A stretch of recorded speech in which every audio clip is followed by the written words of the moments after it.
Shalom a todos. Vamos a estar ahora exponiendo criterios o temas de carácter profético. La palabra del eterno Dios es altamente profética. De hecho, hay un buen porcentaje altamente profético. Hoy vamos a estar hablando temas, tocando temas, exponiéndolos desde esa perspectiva profética. Pues bien, dice la palabra del eterno Dios acá en la carta de segunda de Pedro, dice en segundo Kefas, o como le llaman algunos, Bet Kefas. Aleph es uno o primera, Bet es dos o segunda. En este caso, como por ser carta, es segunda. Bet Kefas, capítulo 1, del 16 en adelante. Y dice así: porque no os hemos dado a conocer el poder y la venida de nuestro Adón Yeshua HaMashiach siguiendo fábulas artificiosas, sino como habiendo visto con nuestros propios ojos su majestad. Pues cuando él recibió de Elohim Padre honra y esplendor, le fue enviada desde la magnífica presencia de Elohim, desde los Shamaim, una voz que decía: este es mi hijo amado, en el cual tengo complacencia. Y nosotros, oiga el pronombre, nosotros, o sea, no solo dice y yo escuché, no, dice nosotros oímos esta voz enviada desde los Shamaim, cuando estábamos con él en el monte Kadosh, el monte apartado, el monte santo. Tenemos también la palabra profética, y aquí es donde yo quiero que usted subraye este término. Tenemos la palabra profética más segura, o sea, el anclaje, a la cual hacéis bien en estar atentos, como a una antorcha que alumbra en lugar oscuro, hasta que el día esclarezca y el lucero de la mañana salga en vuestros corazones, entendiendo primero esto, que ninguna profecía, atención a lo que viene, ninguna profecía de Tanakh, o sea, de las escrituras, es de interpretación privada. Ninguna parte de la escritura, al 100% o al 1%, el porcentaje que usted le quiera poner, entendiendo primero esto, que ninguna profecía de Tanakh es de interpretación privada, porque nunca la profecía fue traída por voluntad humana, sino que los apartados hombres de Elohim hablaron, siendo inspirados por el Ruach HaKodesh. Así que, amados, hoy vamos a tocar el término de la profecía. Usted puede buscar cómo fue esto del diluvio. Pues mire, hay también escritos mesopotámicos de cómo sucedió ese evento, un evento catastrófico, porque se inundó la tierra de agua. Dios limpió la tierra. Ya había sido profetizado en su tiempo. Hablamos ahora de profecías sobre la caída del reino de Israel. Dios envió los profetas y envió a todos los Nevim para que hablaran a los reyes, tanto el rey del norte como los reyes del norte como los del sur, cuando se dividió el reino en el 921 antes de Yeshua. Y vemos cómo se divide el reino y las 10 tribus del norte fueron enviadas por los asirios. Y cuando también invaden la parte sur del reino del sur, Dios habló a través de los profetas. Y todo ha sucedido así como se plasmó. Ahora, tenemos una profecía en Miqueas capítulo 5, versículo 2. Eso estoy hablando en el contexto de lo que este término está diciendo. Yo no te estoy hablando lo que habló X profeta porque no tengo el nombre, pero sí tengo uno ahorita en mente. Miqueas capítulo 5, versículo 2. Pero tú, Belén Efratá, pequeña para estar entre las familias de Judá, porque de ti me saldrá el que será Adón, el Señor, el Salvador, el Mashiach, y sus salidas son desde el principio, desde los días de la eternidad, Leolam Baed. Entonces, cuando hablamos de esquemas proféticos, hablamos de aquello que se profetiza, se dice, se explica. De ahí la palabra profetes en griego significa el que predica. Pero el que predica un evento a escala futura, y que esa escala futura, como puede ser en horas, como puede ser en horas inmediatas, cortas, a corto plazo y a largo plazo, como un buen largo plazo. De ahí que cuando se habla del nacimiento del Mesías, estamos hablando de una profecía que se cumplió. que exactamente y literalmente se cumple. Gálatas 4:4 dice que iba a nacer el Mesías por una mujer y se cumplió. De hecho, cuando Dios selecciona, escoge a alguien para usarlo, ve su corazón, no su condición de pecado, sino su corazón, su disposición. Y Dios tiene un plan muy especial para tu vida. Ahora, yo lo que pretendo es que nos vayamos a la Escritura. Dice aquí, porque no nos hemos dado a conocer el poder y la venida de nuestro Adón Yeshua HaMashiach siguiendo fábulas artificiales. Yo no te estoy hablando de lo que dice Nostradamus. Yo no te estoy hablando de lo que dijo X profeta, que no sé cómo se pueda llamar. Te hablo de lo que dice la Escritura.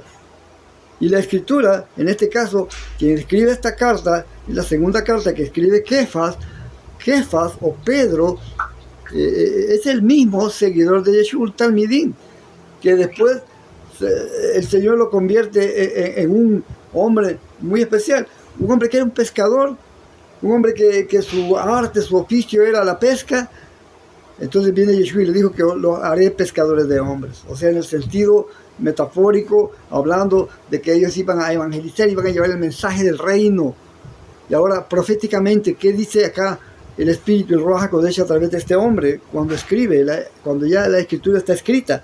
Y dice que no hemos seguido fábulas artificiosas. No te estoy hablando de filosofía, no te estoy hablando de huecas sutilezas, no te estoy hablando de aspectos metafóricos que están incursionados en un ambiente inhóspito, en un ambiente donde quizás tú no puedas comprender, o yo te estoy hablando palabras infladas, o que vayamos a venir a hablar de cosas que ni nosotros mismos entendemos, pero hay otros que les gusta meter cizaña dentro de lo que es la profecía, o aparte de la cizaña, incorporar aspectos errados. Y aquí estamos hablando de algo muy, muy único, la venida de Yeshua HaMashiach. Yeshua mismo lo dijo. Voy pues a preparar lugar para vosotros, para que donde yo esté, vosotros también estéis. Mira, y esto es un esquema profético, cuando Yeshua dijo esto. Se lo dijo a sus talmidim. Y después los hizo los Sheliah, porque se volvieron en este sentido altamente seguidores de él. Y cuando decía que era necesario que él se fuera para que viniera el Ruach HaKodesh, era porque el Ruach HaKodesh iba a llenarnos de su palabra, de su presencia, y íbamos a poder hablar en otros idiomas, en otras lenguas, y profetizar, que eran parte de los dones, que son los dones del Ruach HaKodesh. Y estos hombres entendieron que cuando Yeshua dijo, voy pues a preparar lugar para vosotros, es en su presencia misma. Nos está diciendo que vamos a ir más allá de lo que nosotros hoy tenemos a la vista, que es la tierra, nuestro mundo tridimensional. Proféticamente te está diciendo que al estar con él es porque vamos a entrar a un mundo espiritual, y ese mundo espiritual se va a ver también relacionado a lo físico, porque todo esto se va a transformar. Ya pronto vamos a hablar de ese tema, de los elementos ardiendo, lo que dice también este mismo Sheliah del Eterno. ¿Y qué está hablando acá? De la venida del Mesías. Y por eso dice, no te estoy hablando de fábulas, o de argumentos artificiosos, o de huecas sutilezas, o de filosofía. No te estoy hablando acá de cosas que el otro puede distorsionar, porque hay un montón de gente que habla de términos así, y yo no me voy a sumar a ese montón, yo me voy a sumar a lo que dice la Escritura profética ahora en día. Pues cuando él recibió de Elohim Padre honra y esplendor, cuando se sentó a la diestra, le fue enviada desde la magnífica presencia de Elohim otra voz que decía, cuando él ya estaba aquí en la tierra, cumpliendo su misión, y te acuerdan que él iba a ser bautizado en el río Jordán, Juan el Bautista dijo, ahí el Cordero que quita el pecado del mundo, y dice que se oyó una voz de los cielos. De esto está hablando Kefas, y proféticamente está diciendo de que este hombre también, como hombre, estoy hablando del Ben Adán, el hijo del hombre, Yeshua HaMashiach, está diciendo que él iba a regresar, pero una cosa es que él haya venido humanamente hablando, en figura humana, en una forma de forma humana, acá la redundancia, Y otra cosa es que venga en forma humana como Malkeinu, nuestro rey. Ya no subir en un pollino de asna. Dice la escritura que va a venir en un caballo blanco. O sea, significa honra, realeza, poder, gloria, dominio. Esa es la simbología de ese término del caballo blanco. Pero dice que va a poner sus pies, como dice Zaharia capítulo 14, sobre el monte de los olivos. Y desde ahí va a comenzar a reinar. Ahora, el monte se va a partir y va a juzgar a las naciones ahí en el valle de Jezreel, en el valle de Yoshafat. Y mire lo que dice aquí la escritura: este es mi hijo amado en el cual tengo complacencia. Nosotros oímos esa voz, dice ahí el Sheliá Pedro, cuando estábamos con él en el monte Kadosh. Tenemos también la palabra profética. Y aquí es el punto. Palabra profética más segura. Mire, no hay aspecto, elemento, naturaleza, consigna más segura que la palabra del eterno Dios. Desde que se implementó la imprenta, este libro más, pero más producido. Y podrán ahí decir que este libro es mejor, que esta obra es mejor, que la Odisea, que aquí, que allá, cualquier obra que digan. Pero mire, la Biblia, la Tanaj y el Brit Hadashah es el libro más, pero más producido en el planeta Tierra. Tenemos también la palabra profética más segura, a la cual hacéis bien en estar atentos, como a una antorcha que alumbra en lugar oscuro, como a una antorcha. Ahí está el símil. Esta es la similitud, es una comparación que Dios hace. Cuando uno camina en lo oscuro, hermano, yo he vivido experiencias de caminar en lo oscuro. Mire, yo tengo el problema visual. Veo a veces solo de la luz del reflejo con mi ojo izquierdo. Y caminar en lo oscuro sin lámpara, eso es horrible. Solo aquellos que ya tienen experiencia de caminar en lo oscuro saben dónde van a ir poniendo los pies, pero aquel que nunca ha subido una vereda, y eso me pasó a mí allá en un departamento, salimos en una noche con unos hermanos y yo iba gateando, iba así como dicen, a cuatro extremidades, porque yo no conocía el lugar, y en lo oscuro. Un hermano se puso a reír y me levantó y me dice: venga, hermano, deme la mano. Me dijo: ponga su mano en mi hombro, y solo así logré caminar, y así llegamos a la luz de la casa donde íbamos. Pero el hermano riéndose, pero con qué naturalidad, y me ayudó. Ahora, qué bueno es cuando alguien lo guía caminando en la oscuridad bajo la luz divina, y solo la luz divina es la que te puede guiar en la oscuridad. Aquí dice, entendiendo primero esto, que ninguna profecía de la Tanakh o de Tanakh, de las escrituras, es de interpretación privada.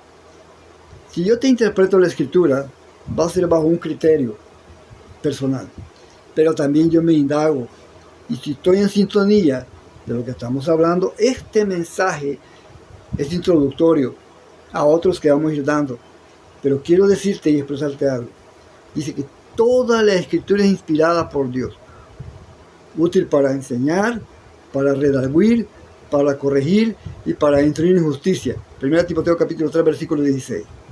A fin de que el hombre, y ahí incluye a la mujer, a fin de que el hombre de Dios o la mujer de Dios, joven, niño, señorita, joven adulto, anciano, a fin de que toda persona que está inspirada por Dios y se madura en el proceso en Dios, sea esta persona útil para la obra.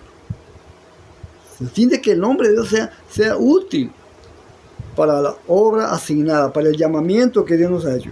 Porque nunca la profecía fue traída por voluntad humana, sino que los hombres apartados por Elohim hablaron siendo ¿qué?